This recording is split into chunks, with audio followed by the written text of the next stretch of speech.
Hey everyone, welcome back to JDB Selects as we break down the do or die preliminary final between the North Queensland Cowboys and the Parramatta Eels at Queensland Country Bank Stadium, Townsville.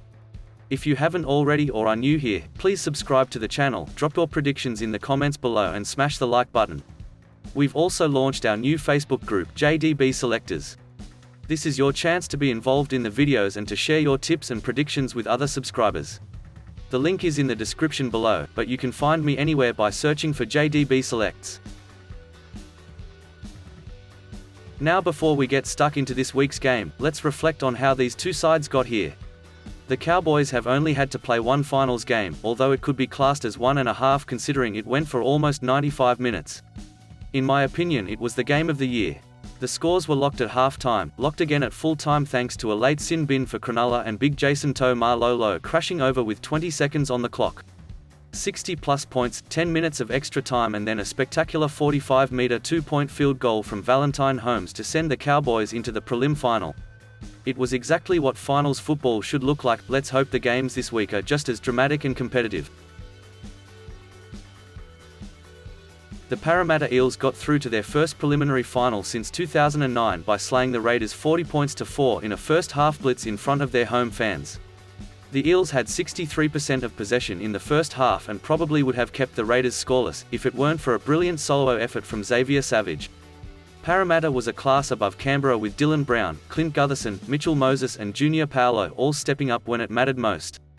The Eels now face the North Queensland Cowboys up in Townsville with both sides looking to book their tickets to the big dance for the first time since 2009 and 2017 respectively. Now let's get stuck in. As always, first things first, let's break down the team lists. Starting with the North Queensland Cowboys. North Queensland have named the same 17 who got the job done in the opening week of the playoffs against the Sharks. The Cowboys are in a rare position, having no significant injuries and will be rearing to go following a week off watching from the sidelines. Jermaine Taunoa-Brown is once again the 18th man.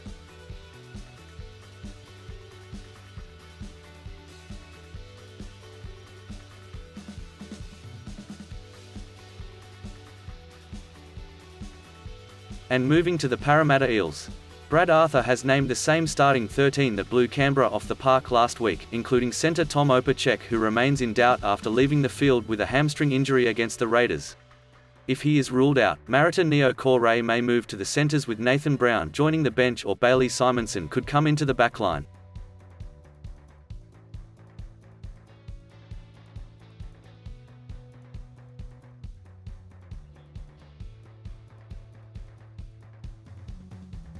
Now looking at the two sides head-to-head, it's clear that they've been evenly matched over the years with 21 and 20 wins respectively.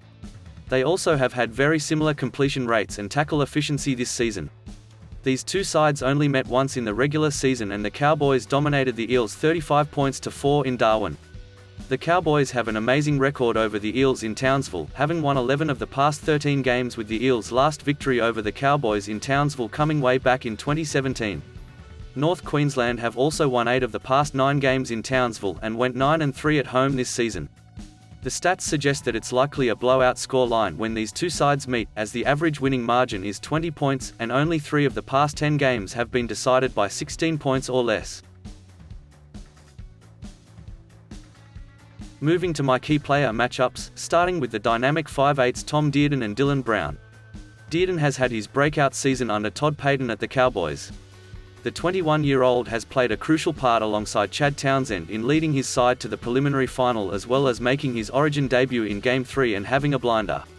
Last weekend performance against the Sharks was Dearden's busiest all season, getting 53 touches of the ball and even getting across the white line for his 9th try of the season. Tom proved with his Origin debut that he isn't fazed by the spotlight and pressure of must-win games and can step up when needed. And on the other side of the park is another player who is enjoying his best season yet in Dylan Brown. Brown was kept quiet against the Panthers the week prior but bounced back in a big way against the Raiders, running for 321 metres in a performance that I thought was worthy of man of the match. When Brown is running the football, Parramatta are at their best with the likes of Gutherson and Sevo always in support should he get through the line. He also takes a lot of pressure off Mitchell Moses and allows him to perform at his best too. Brown has more try assists this season than his 3 prior seasons combined and will be critical if Parramatta are to be victorious. My second key player matchup is in the second row with Jeremiah Nanai and Isaiah Papali. The theme so far has been players having standout seasons, and these two are no different. At 19 years of age and in just his second season of first grade, Nanai has become a try-scoring beast, bagging 18 meat pies, which leaves him just too shy from equaling Manly backrower Steve Menzies' record for the most prolific try-scoring season by a forward in the NRL era.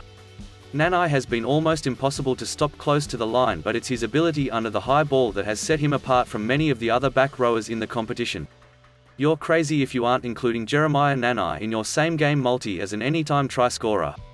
And again, continuing with the theme of breakout seasons, Isaiah Papali, the former Warrior, has looked like a completely different player since joining the Parramatta Eels in 2021. Papali has racked up double-digit tries for the first time in his career and continues to be one of Parramatta's most consistent players. He won both the Daily M Best Second Rower and the Hard-Earned Player of the Year award in his debut season for the club, and has been even better again this year. He's dangerous on and off the ball and will always back himself close to the line. A great player matchup in the second row this week. And my final key matchup has to be the halfbacks, Chad Townsend and Mitchell Moses. Townsend has been instrumental in leading this North Queensland side to potentially their first grand final since 2017. His experience, coupled with the youthful flair of Tom Dearden, has worked wonders for the Cowboys, with Townsend himself notching up 2 tries, 14 line break assists and 16 forced dropouts, and a career-best 20 try assists in his 12-year career. But I think more importantly that anything Chad does with the ball, it's the leadership and direction around the park that has made him an invaluable asset up in Townsville. And the Eels' number 7, Mitchell Moses, who leads the competition in try assists with 23. Moses had 2 more to that total last week against the Raiders in a performance that included 2 forced dropouts and 337 kicking meters. I think the Cowboys will target him with a lot of pressure this week, so it will be interesting to see if Moses can be as effective as he has been in recent weeks. His darts down the short side are up arguably the best in the league, so I wouldn't be surprised if he adds a few more try assists to his resume this week too.